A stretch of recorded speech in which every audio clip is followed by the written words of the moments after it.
Today, Texas Governor Greg Abbott is in New York City discussing an issue the city of New York and the state of Texas continue to grapple with, the migrant crisis. New York Mayor Eric Adams recently said his city could be destroyed if it doesn't get more help to manage the flood of migrants arriving there in New York. In a speech to the Manhattan Institute, the Texas governor says the problem here in Texas is far worse. The governor's visit is part of his effort to relieve the burden on Texas border cities while also trying to send a message to the sanctuary cities. Our Capitol correspondent Monica Madden has more from his visit and the impact of the busing initiative.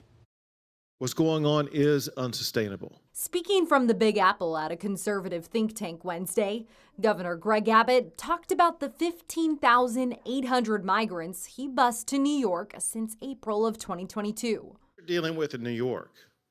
What you are seeing and witnessing in the state is a tiny fraction of what is happening every single day in the state of Texas. New York Mayor Eric Adams has called Abbott a, quote, madman for the initiative. My city is hurting.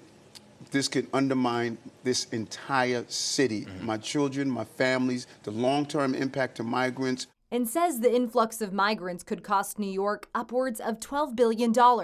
We should not be experiencing this, and we're going to continue to push for the right funding. But Texas's busloads represent a small fraction of the 116,000 asylum seekers who've arrived in New York since April 2022. Governor Abbott has won the narrative. We have never seen a response to a migration issue in New York or in D.C. or in Philadelphia or Chicago as we have seen. So he's made his point. The Texas governor said Wednesday the Democratic mayors should be blaming the Biden administration. They must prevail upon their president for more than just money.